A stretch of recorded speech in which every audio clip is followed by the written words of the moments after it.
I'm Pitt, 32, and I've always been the responsible one. While my older sister Victoria lived like a princess, I worked my way through college in Omaha, Nebraska, washing dishes until my hands cracked.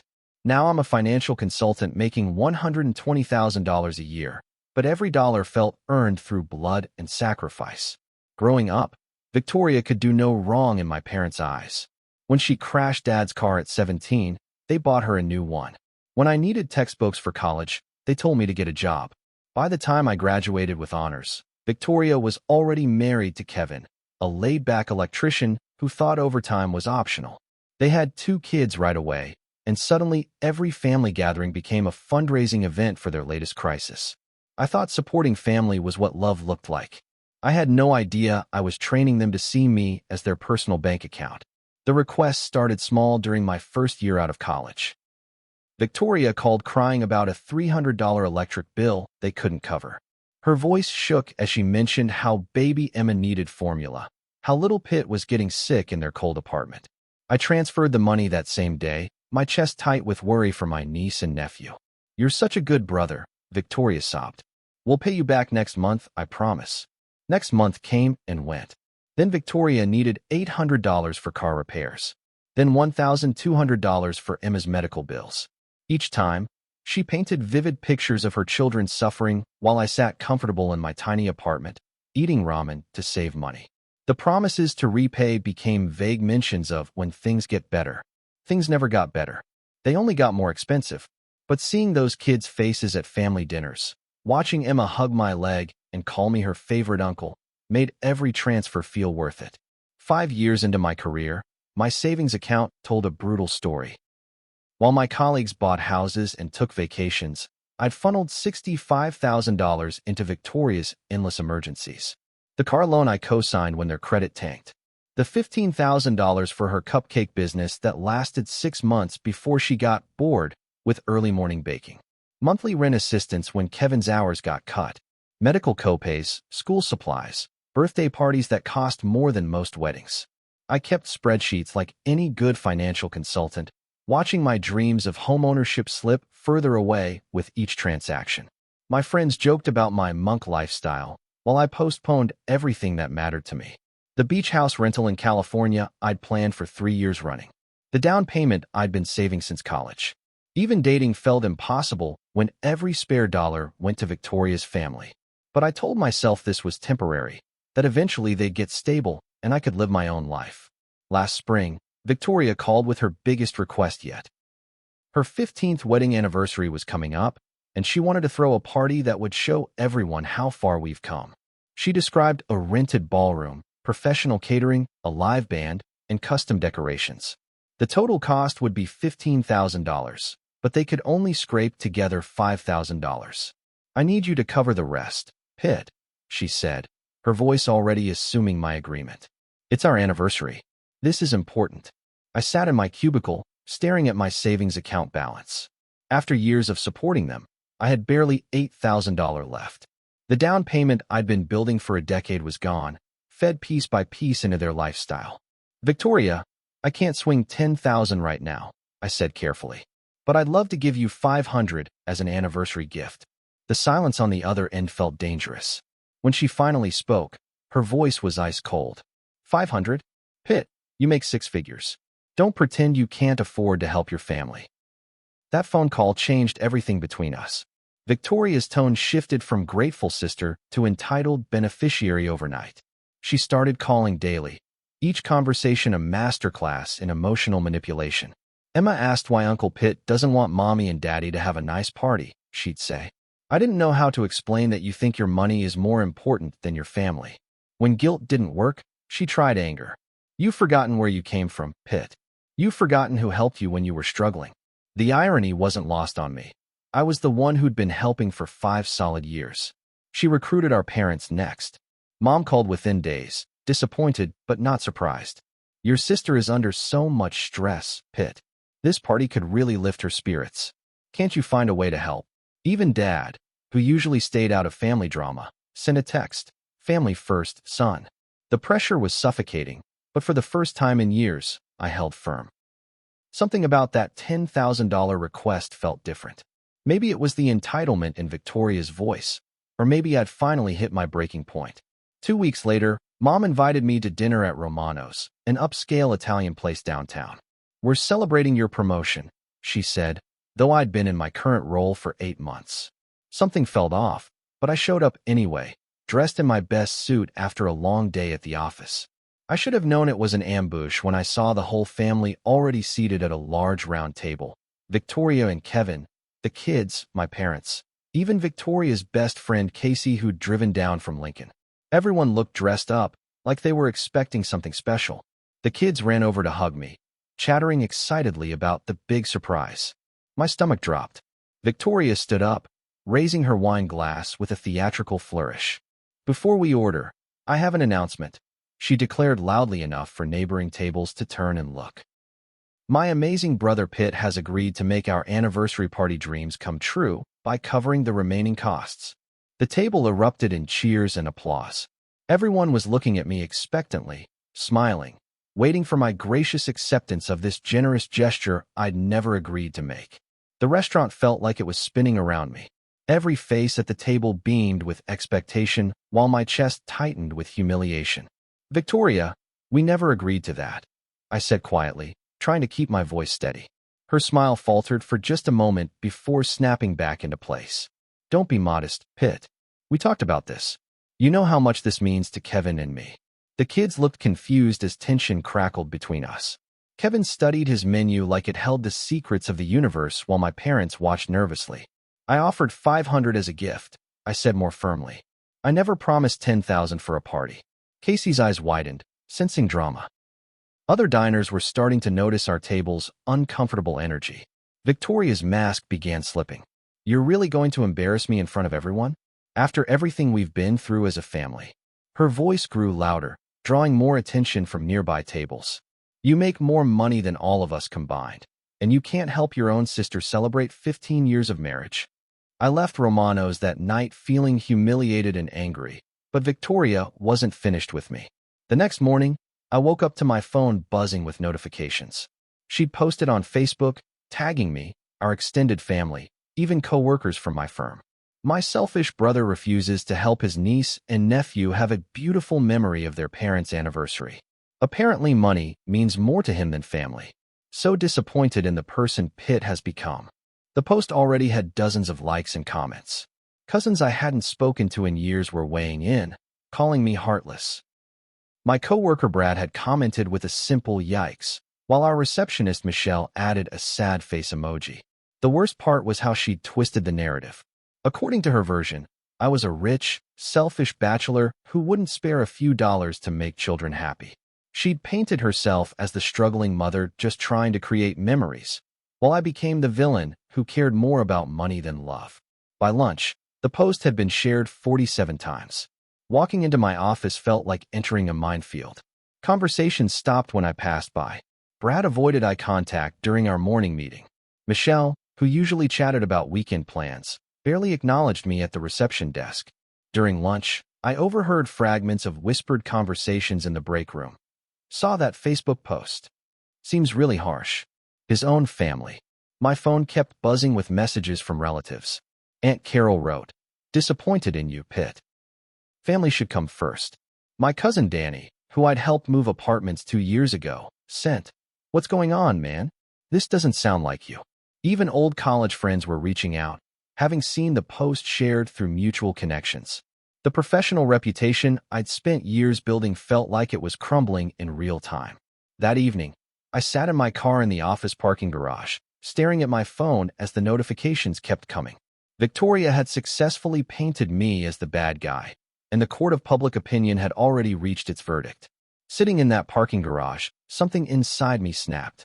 4 or 5 years, I'd been the perfect brother, the reliable uncle, the family ATM. I'd sacrificed my own dreams, postponed my own life, and drained my savings to keep Victoria's family afloat. And this was my reward: public humiliation and character assassination. "I'll never give them another dime," I whispered to my empty car. "And they'll regret ever calling me selfish." The anger felt clean, focused, different from the frustrated resignation I'd lived with for years. This wasn't just about the party anymore. It was about every car payment, every medical bill, every crisis I'd solved while Victoria took credit and my parents praised her for doing her best. She wanted to play dirty? Fine. But she'd forgotten something important. I was a financial consultant who specialized in tracking money, and I had records of everything. That weekend, I spread 5 years of bank statements across my dining room table like a war map. Every transfer, every check, every payment told the story of Victoria's exploitation.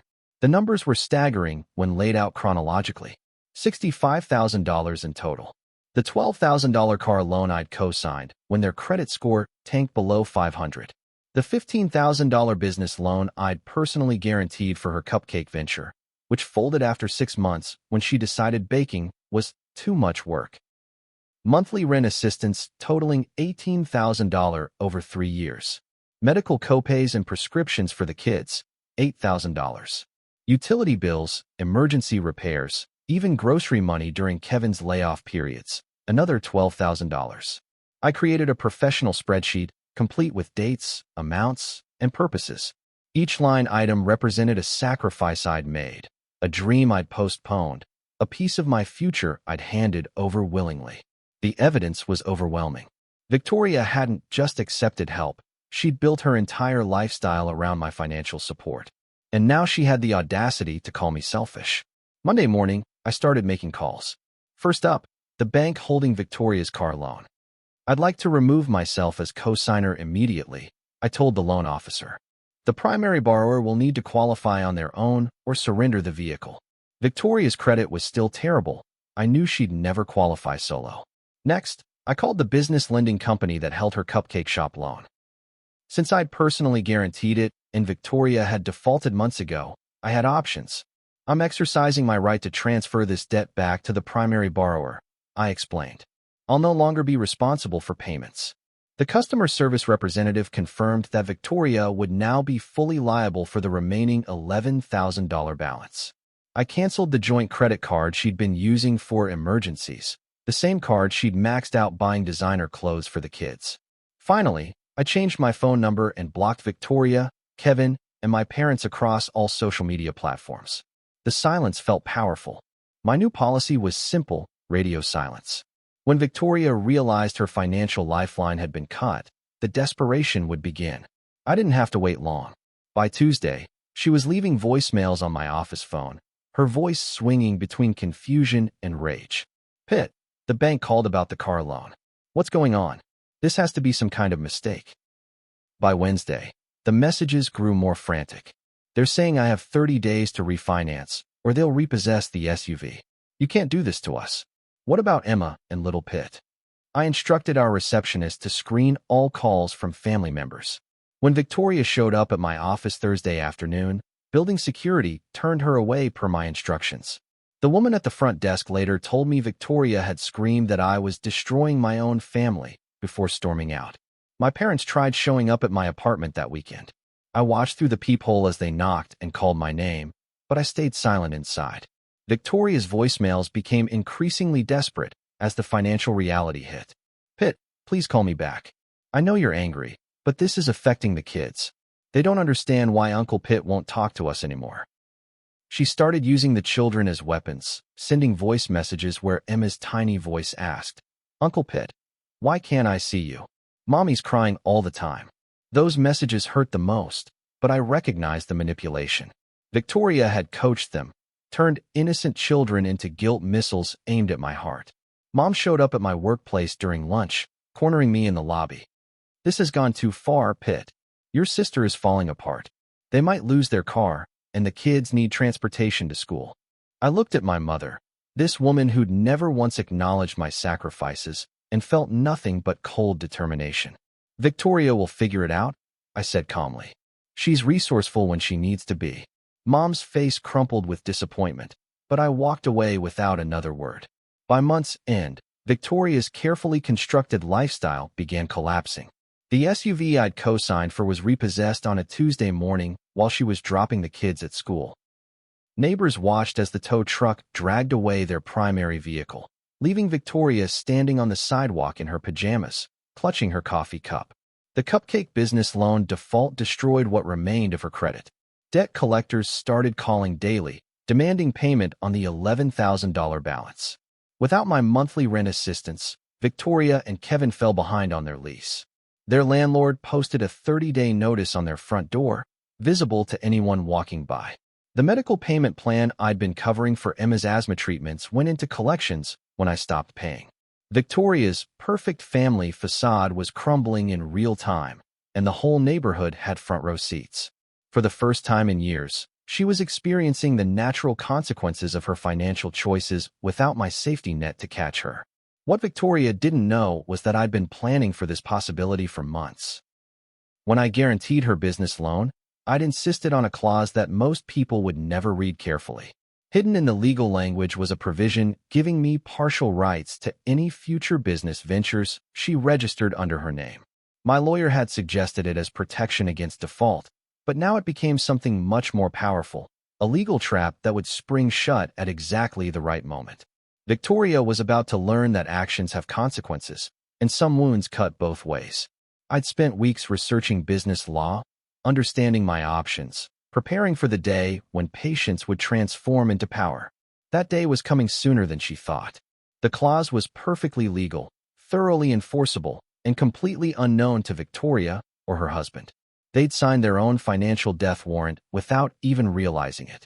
3 months after I cut off support, Victoria tried launching a comeback.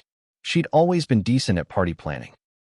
Her own events were legendary among our extended family, so she decided to start an online party planning service called Elegant Affairs by Victoria. She created social media pages, printed business cards, even rented a small office space in downtown Omaha. Word spread quickly through our social circle. Victoria was finally taking initiative, building something herself instead of relying on others. Several potential clients reached out, impressed by her portfolio of family events. A local investor group expressed serious interest in funding her expansion plans. For a few weeks, it looked like Victoria might actually succeed at something independently. She posted constantly about her new chapter and building dreams through hard work. The irony wasn't lost on me. She was using my money to rent the office space, having borrowed from mom and dad to get started. But I waited patiently, watching her build momentum. Just as Victoria's business was gaining traction, I activated my secret weapon. I contacted her potential investor group through my lawyer, presenting them with a copy of the Cupcake Business Loan Agreement. The legal clause I'd insisted on years ago gave me partial ownership, rights to any business Victoria registered. My client has a legitimate claim to this new venture, my lawyer explained to their legal team. Any investment would need his approval and participation. The investors immediately backed away, unwilling to navigate the legal complications. Victoria's office lease required a co-signer with good credit, something neither she nor Kevin could provide. When the landlord learned about the ownership dispute, he terminated her lease early rather than risk getting caught in litigation. Victoria's dream died before it could truly begin. She called me that night, sobbing into my voicemail. "Pitt, what have you done? This was my chance to stand on my own, and you destroyed it. Why are you being so cruel?"